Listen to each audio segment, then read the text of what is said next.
Magandang buhay mga idol, it's me again Chris and welcome back to my channel. Worth it ba si Vespa? Ito, yan ang alamin natin mga idol. Ito si Vespa, made in Italy.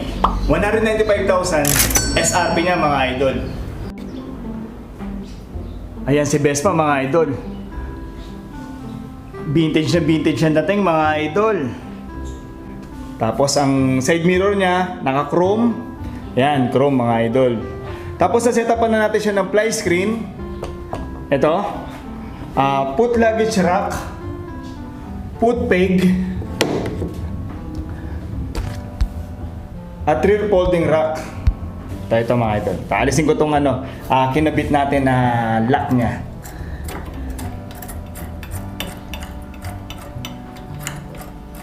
Yan, yan. Rear folding rack. Pwede mo siyang ilak dito mga idol.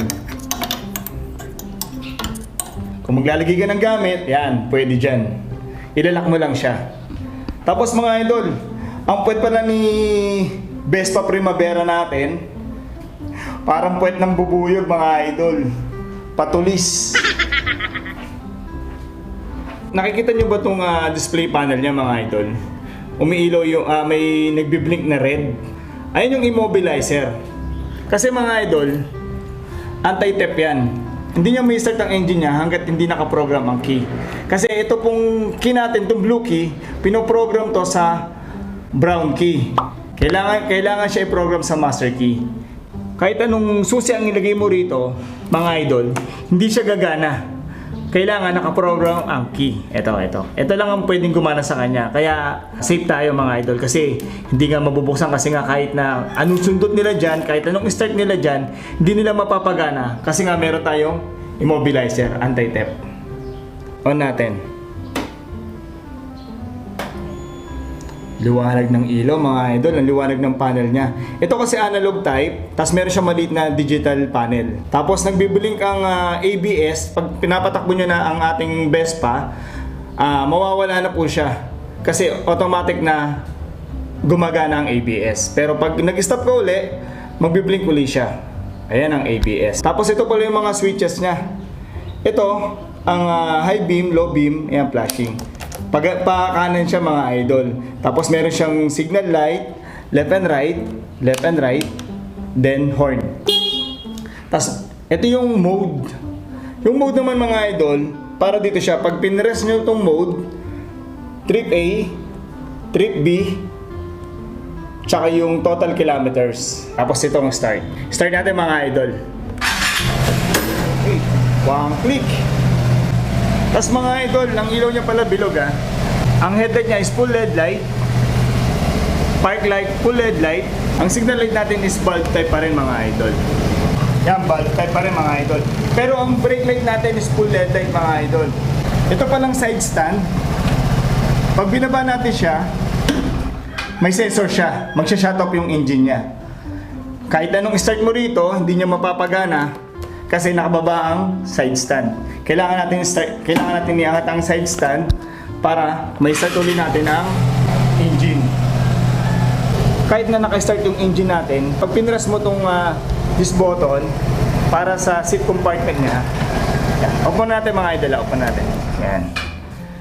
Ito yung seat compartment niya. Kasya dyan ng full face helmet mga idol. Try natin. Ito mga idol, full face helmet. Tignan natin kung kasya. Full face helmet mga idol. Kasya mga idol. Ganda ng seat natin. Good quality talaga. Good leather. Kaya mga idol. Tapos ito mga idol isa pa. Ito palang compartment natin rito. Pag example, marami kang nilagay at ayaw mo nang ayusin, pwede mo siyang bitbitin mga idol. Ayan. Yan, pwede mo siyang bitbitin. Tapos, yan, dali mo na. Okay na. Tapos ito mga idol, ito ang ating engine mga idol. Yan. Yan yung makina natin mga idol, Linis, di ba? Kaya rin nakaka-open mga idol. Para in case na magkaroon ng problema, at least dyan na siya magkakalikot. Wala nang ibang gagalawin kundi dito lang. Wala nang ibang babaklasin sa mga pairings, wala nang babaklasin sa ibang pairings kundi dito lang mga idol. dito lang mag-check ang gagawa ng Vespa natin. Kung sakali magkaroon ng problema, kaso sa loob ng 10 months ko na ginagamit si Vespa, so far wala naman nangyayari. Ito pa lang si Vespa natin, metal ang body niya. Yan, kitang-kita naman mga idol, oh. Yan, solid mga idol. Yan, yan pang ilalim niya. Metal yan. Ito hard plastic to mga idol. Sobrang hard plastic talaga. Balik na natin mga idol. Tapos mga idol, ito palang harap niya. Pag pinrest mo tong key, dito, pag pinrest mo siya, papasok. Yan, push. Dito nyo makikita ang front compartment niya. Ito. Meron siyang power supply. Ito. Ayan. Kung sakaling malobat ka, ayan, cable na lang katapat niyan mga idol. Hindi ka na makakamba malobat kasi meron nga tayong power supply dito sa may Vespa. Tapos sa kabila naman mga idol, extra fuse. Ayan ang front compartment niya. Tapos ABS na po siya. Then 150cc. Ayan si Vespa natin.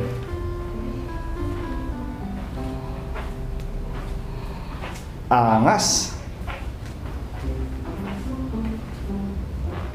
Tapos mga idol, ang size pala ng gulong niya, sa front tire niya is 110/70/12. At sa rear tire niya is 120/70/12. Tapos mga idol, single shock siya sa front and single shock siya sa rear. Tapos mga idol, ang mags niya, sobrang solid mga idol. Ibang klase ang mags niya. Stock mags yan mga idol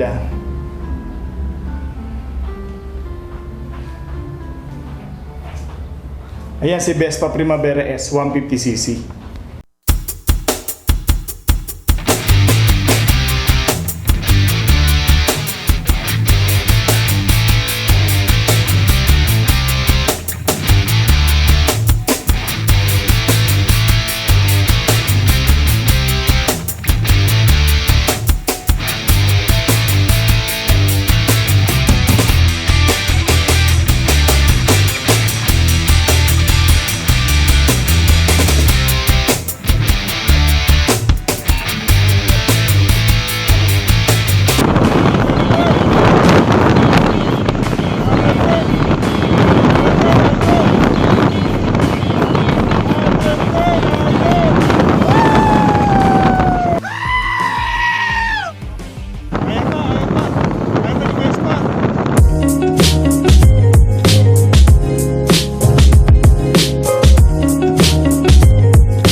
Si Vespa mga idol, smooth manakbo. Based on my experience, natakbo na natin sa Pampanga, Batangas, Cavite, Rizal, Laguna. Isa na lang ang hindi ko pa nararide, ang Quezon. Para buo ko ng Calabarzon mga idol. Yan. With back ride yun mga idol. Lahat ng biyahe ko, nakasama ko si Vespa with back ride. Kaya mapatakbo man ako ng long drive or chill ride lang, the best talaga si Vespa mga idol. Wala akong masabi. Wala akong na-experience dito na may tumunog or may nagkaroon ng problema. Wala. Lahat dito okay para sa akin. Pero mga idol, nailusong ko na siya sa baha. Mga siguro sa may apakan natin, hanggang dito mga idol. Yan, lagpas ng apakan ng konti. Kaya mga idol, nailusong natin ng baha. Kaya masasabi kong kahit na matubig or umuulan ang biyahe natin, hindi tayo makakaba kay Vespa kasi the best talaga si Vespa para sa akin. Mga idol, ang first preventive maintenance natin dito is 1,000 km or 1 month. Kung ano yung mauna sa dalawa. Then ang kasunod niya na is 5,000 km. Yan, every 5,000 na, parang kotse nga mga idol Every 5,000 mga idol, yan. Tapos 2 years warranty ito mga idol sa Vespa Imos Cavite. Itong si Vespa pala natin mga idol, nabili natin sa Vespa Imos Cavite. Shoutout po sa inyo si Rene. Okay talaga si Vespa, the best talaga mga idol. Maraming salamat po sa mga sumusuporta sa akin. God bless po sa inyong lahat.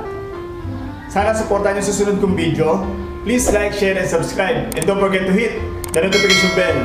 Magandang buhay!